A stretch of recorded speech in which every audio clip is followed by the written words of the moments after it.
Trade is the bloodstream of our prosperity. Ama ndio inayobeba mazao ya mashamba yetu na bidhaa kutoka viwandani kupeleka masoko ya humu nchini na masoko ya kimataifa.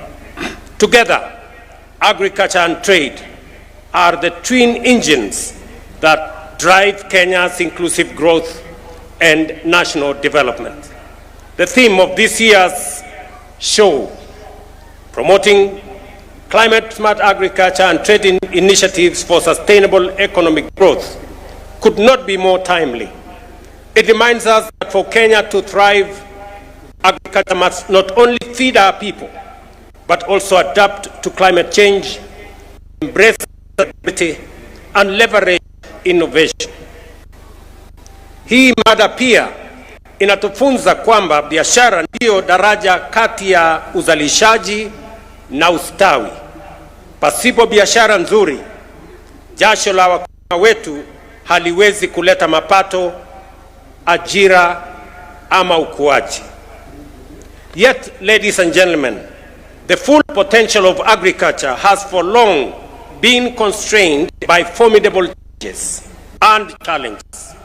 Prolonged droughts, sudden floods, and erratic rainfall have disrupted planting and harvesting cycles. Gharama ya pembejeo, kuanzia mbolea hadi mbegu na madawa za mimea zimekuwa mzigo mkubwa kwa wakulima. Kugawanya vipande kwa mashamba, kuharibika kwa udongo na kutumika kwa unyunyizaji maji mashamba ni baadhi ya masuala ambayo yamegandamiza uzalishaji nchini. On the trade side, barriers on regional trade, high logistics cost, and global price volatility have weakened our competitiveness. Mabibi na mabwana, ndio maana kwa kipindi cha miaka mitatu tumetekeleza mageuzi makubwa ya kijasiri na ya kubadilisha mfumo, na matokeo sasa yanaonekana wazi. In 2023, we launched the Kenya Integrated Agricultural Management Information System to register farmers on a digital platform and improve service delivery. Today, 7,100,000 farmers are active on the platform, up from only 300,000 in 2022. This digital revolution allows us to deliver subsidies directly, eliminate wastage, and target genuine farmers. Through e-vouchers, inputs are accessed transparently. Policymakers now rely on real-time data to respond swiftly and design evidence-driven policies. Kupitia mpango wa ruzuku ya mbolea, tupunguza bei kutoka shilingi 7,500 hadi shilingi 2,500 kwa gunia la 50. Kufikia sasa, zaidi ya magunia milioni 21.3 ya mbolea yamesambazwa kwa gharama ya shilingi bilioni 53, na hivyo kuokoa shilingi 105 bilioni kwa wakulima wetu. Tukitazamia mbele, mwaka wa 2026 tutasambaza zaidi ya magunia milioni 12.5 ya mbolea katika wadi zote 1,550 nchini, mbali na magunia milioni 4.5 ambayo tayari yamepatikana kwa msimu wa mvua mfupi ambao unaendelea hivi sasa. Hatua hizi sasa zimeanza kuzaa matunda, uzalishaji wa mahindi ukipanda na kufikia rekodi ya magunia milioni 67 mwaka wa 2024. Mwaka huu wa 2025 tunatarajia magunia milioni 75. Mwaka huu vile vile uagizaji wa mahindi kutoka nje umepungua kwa karibu 70%, kutoka magunia milioni 9.9 karibu milioni 10 mwaka wa 2022 hadi magunia milioni 3 peke yake mwaka uliopita. Sitarajii ya kwamba kutakuwa na mahindi yoyote yatakayoagizwa kutoka nje mwaka huu, kwa sababu tunatarajia mazao makubwa zaidi. At the same time, consumer prices have eased. The cost of a 2 kilogram packet of maize flour has fallen by about 38% from Kenya shillings 250 in 2022 to Kenya shillings 160, 140 and sometimes 120 in 2025. The price of a 90 kilogram bag of maize has dropped by 31% from an average of 5,500 to now 3,200 per 90 kilogram bag. Uzalishaji wa chai umeongezeka kwa asilimia 12, huku mapato yakipanda kwa asilimia 40 kutoka shilingi bilioni 138 mwaka wa 2022 hadi shilingi bilioni 215 mwaka wa 2024. Mapato ya wakulima wadogo yamepanda kutoka shilingi 50 kwa kilo moja hadi shilingi 64 kwa kilo moja ya majani mabichi ya chai. I'm also happy to report that the Kenya Development Corporation has secured a Kenya shillings 3.7 billion concessionary loan to KTDA to modernize equipment in smallholder factories, reduce production costs, and diversify into orthodox tea to address the global glut in black CTC. My minister tells me he rang the bell yesterday. Is that correct? A week ago on the sale, the initial sale of orthodox tea at the tea auction. Katika sekta ya kahawa, bei yamepanda kutoka shilingi 60 ama 70 hadi shilingi 120, kati ya 120 na 140 kwa kilo. Serikali imeweka shilingi bilioni 3 katika hazina ya kushughulikia wakulima wa kahawa ama Coffee Cherry Revolving Fund na kufutilia mbali kufikia sasa. Aidha, tumeimarisha shughuli ya kutoa miche na mbolea ili kuongeza mara 3 uzalishaji wa kitaifa kufikia mwaka wa 2028. Katika sekta ya parachichi, miche milioni 3.9 imesambazwa tangu mwaka wa 2022.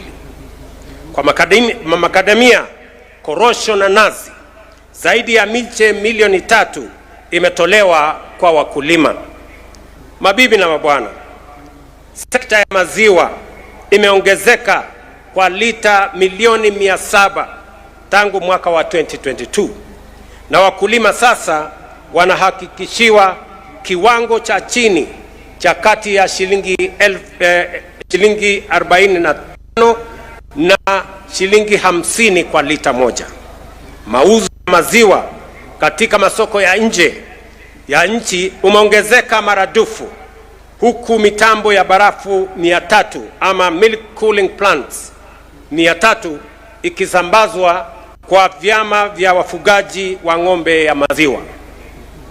In leather, exports of value-added goods rose by 56% and local shoe production reached 11.4 million pairs this year, the highest in Kenya's history.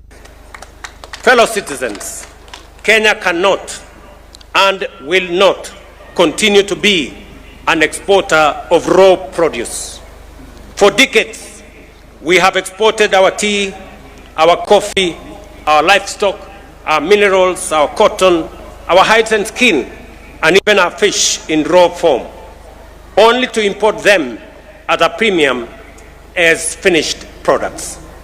This model has denied our farmers, workers, entrepreneurs the full value of their hard work and ingenuity. That era must come to an end.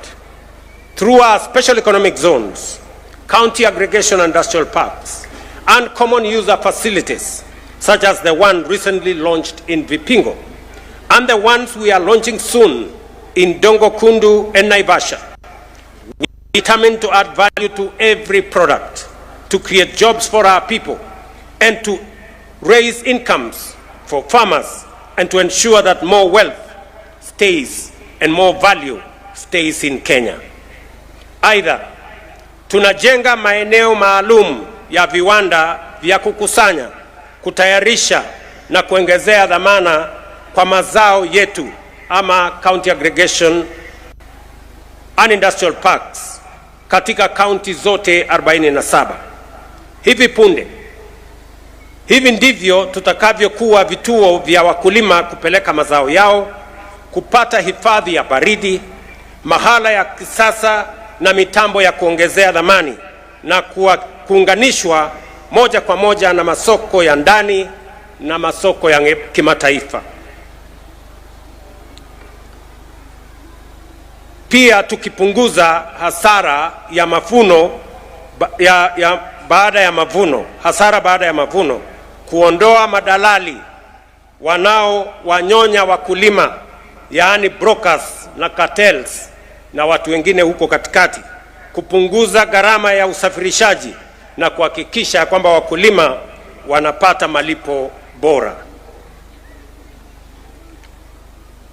Katika elimu, tunatekeleza mfumo mpya wa ufadhili unaolenga wanafunzi kwa elimu ya juu, na tuko njiani kuajiri walimu 1,100 zaidi ili kulinda mustakabali wa watoto wetu. Katika afya, zaidi ya Wakenya milioni 26.5 wamesajiliwa chini ya Social Health Authority, wakihakikishiwa huduma bora na nafuu. Mageuzi haya ni hatua za kisia, ni mpango makusudi na shupavu kwa kuunda mpya uchumi na jamii ya taifa letu la Kenya. Tunadhihirisha ukubwa wa maeneo yetu, kina cha dhamira yetu na hakika ya hatima yetu kama taifa linaloinuka. The outcomes we have achieved so far affirm a simple truth. Kenya has never lacked resources or talent or ideas. What we lacked was steadfast focus, courage of conviction, and bold leadership to rise above mediocrity and pursue excellence. I have made a deliberate and intentional choice not to settle for the ordinary. And I invite you, fellow Kenyans, to make the same choice. Our destiny is not average. It is extraordinary. That excellence is not a mere dream. It is real, it is possible, and it is within our reach. As I speak on matters agriculture, and the minister is here with his team, much as we have achieved what we have achieved, we have managed to stabilize the agricultural sector. We have digitized the whole space, registered 7.1 million farmers. Now we have reliable data to run our agricultural policies and to create and to invent and to innovate every intervention that is going to boost our agricultural productivity. We have also made available resources for all inputs, from fertilizer to seeds and all the way to pesticides. We have also removed brokers, cartels, and people who undermine farmer prices from our space. We have stabilized our production. We are seeing increases in food production, in maize, in wheat, in tea, in coffee, and in all the other products. But ladies and gentlemen, that is not enough. We have just arrived at the base. It is now necessary for us to take the next step and transform our agriculture so that we can reduce any imports of food into Kenya. For your information, ladies and gentlemen, we still import up to 400 billion worth of food products into Kenya. Edible oil, rice, wheat, and other products into our country. And these are products we can produce in Kenya. We can produce enough rice, we can do wheat, we can produce enough maize, we can produce enough sugar, we can produce enough edible oil in the Republic of Kenya. And therefore, our next phase, and that is why I am saying we must stop working with the ordinary. We must stop working with the usual. We must not make peace with what is average. We now must up our game in the agricultural sector. We must move our agriculture to the next level. And the next level involves matters irrigation. I have already asked the Ministry of Water to work with the Ministry of Agriculture in identifying at least between 30 and 40 mega dams, because irrigation is going to be the next frontier for us to be able to achieve enough food security for us not to import anything into the Republic of Kenya. I have also asked the ministry to begin to think about how we add value. I have said Kenya cannot continue to be an exporter of raw materials into other countries. I must thank other countries who are working with us. I was in China earlier this year, and the Chinese market is now available to Kenya. China has removed all the tariffs on our agricultural products, on tea, on coffee, on macadamia, on avocado, and all the other products. Just last week in the United States government has agreed to the extension of AGOA that equally gives us duty-free and quota-free access to the American market. You know very well that last year we negotiated and we became the only East African country that signed economic partnership agreement, our economic partnership agreement with the EU, 26 countries in Europe. Now we have the European market, we have the American market, we have the Chinese market. It is now up to us to produce the necessary products, to add value to the necessary products that we produce in Kenya, so that we can access those markets. We can create value here at home, create jobs here at home, make our farmers earn more, and that is why we are investing in the county aggregation and industrial parks so that they become aggregation centers for agricultural produce across the country.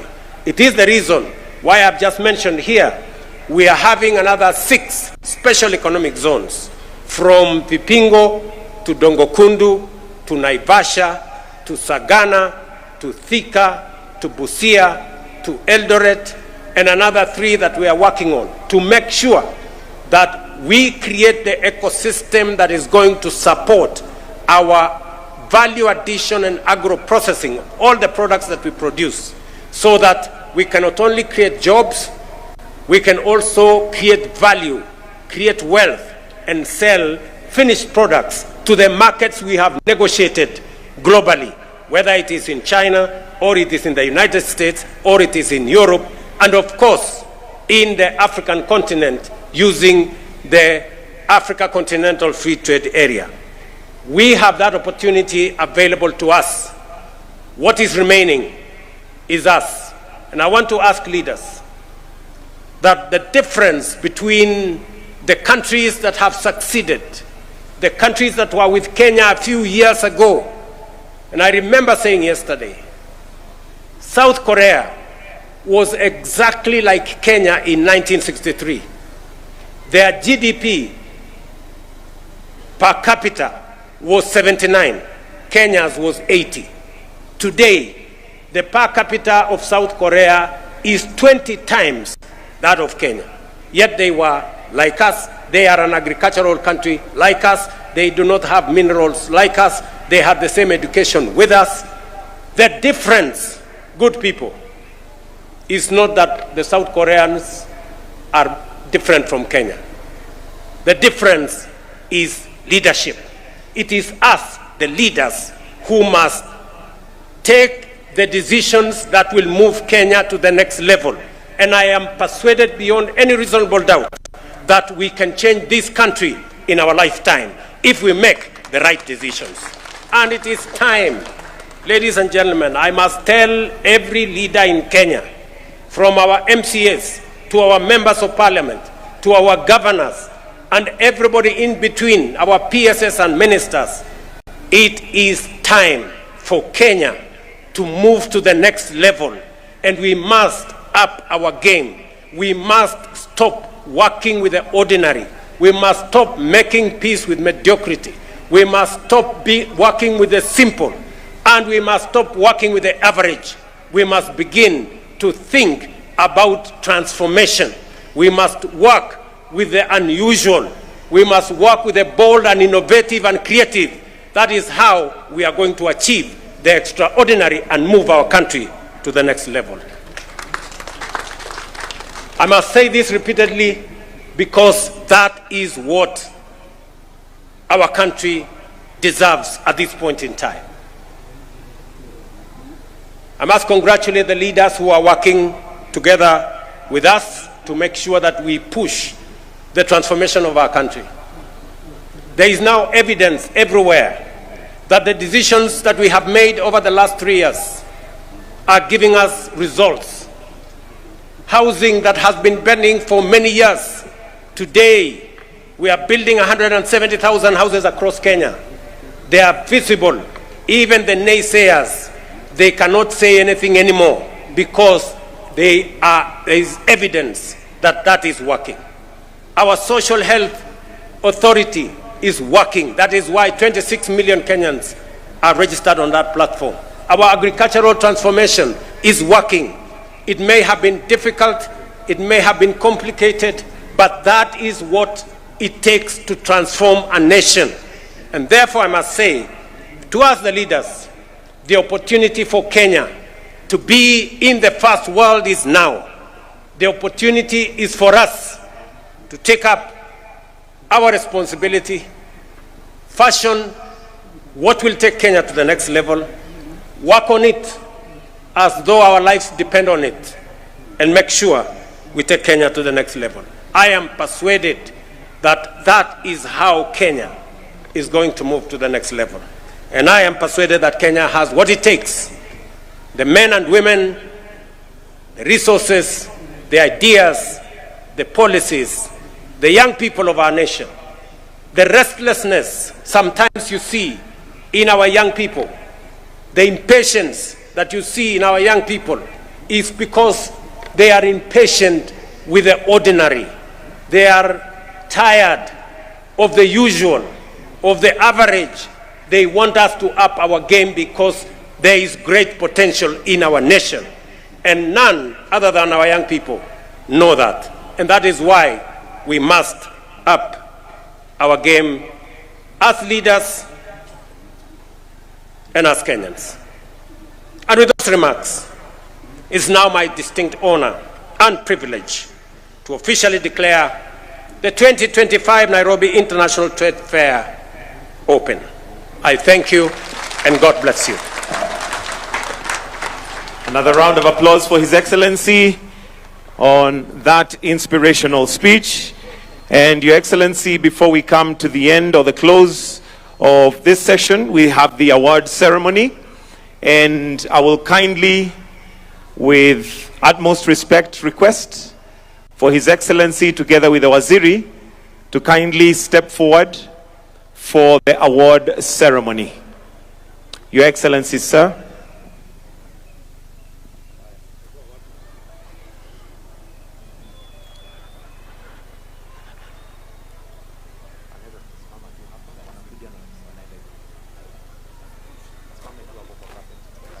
Welcome, Your Excellency, and we'll move straight to the awards. Your Excellency, we kindly request that you present the following Life Governor Awards. And Life Governor Award 2025, Joseph Dhamaini Wagura. Tumpigie makofi tafadhali. followed by Susan Jepkoech Seron. You may exit to the right once you get your gift. Susan Jepkoech Seron. Dr. Wilson Tonui. Special awards for infrastructure, the Kenya Navy. The Kenya Navy. There's the National Youth Service, followed by 50 years, Worthington Kimathi. Worthington Kimathi. 40 years, Charles Moirore. Tanis Helden.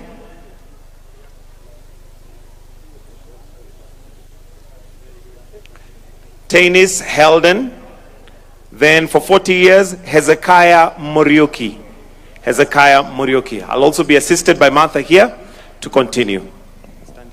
Okay.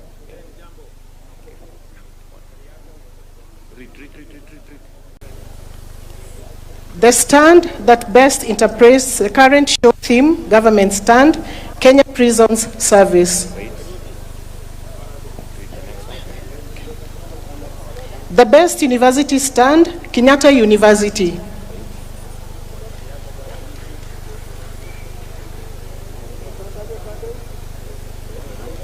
The best seed producing and marketing stand, government, Kenya Seed Company.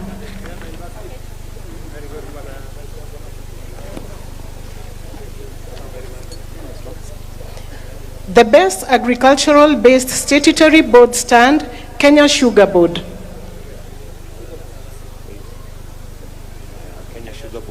The best organization. Okay, next. The best organization association that supports, promotes community projects and services stand, Kenya National Highway Authority.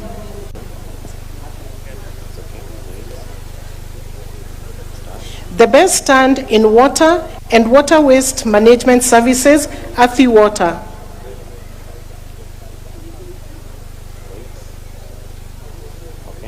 The best agricultural-based organization that disseminates safety information in agricultural products, Kenya Plant Health Inspectorate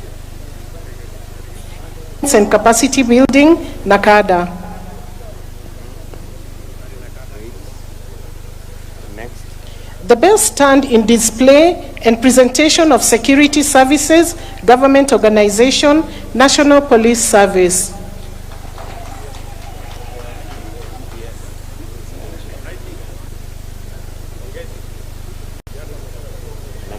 The best stand in tourism, tours and travel, Kenya Wildlife Service.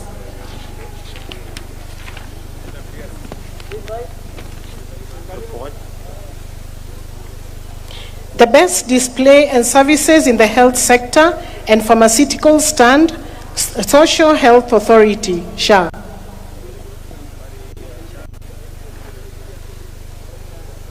The best innovation and invention stand, NACOSTI. The best regulatory authority and corporation stand, Kenya Bureau of Standards. Face this way. The best cooperative movement and SACCO stand, Ports DT SACCO.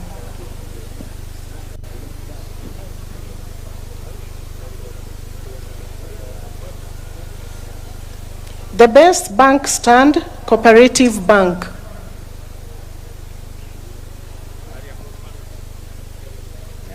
The best county government stand, County Government of Nairobi.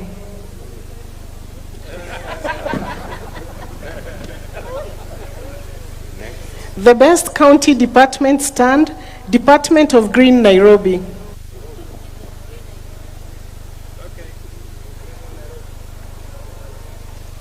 The best medium trade stand, Commercial and Industrial, National Cereals and Produce Board.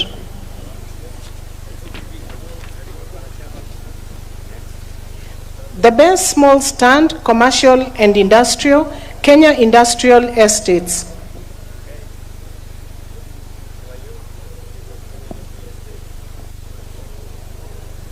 Face forward. Face forward.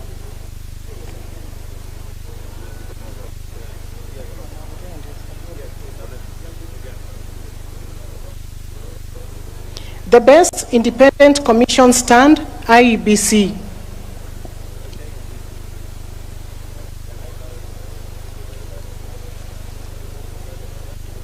The stand that best interprets current show theme, agricultural based, Agriculture and Food Authority.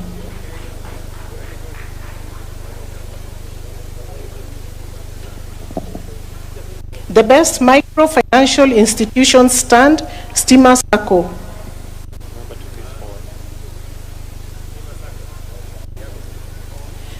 The best stand in research and development, non-educational, CALRO.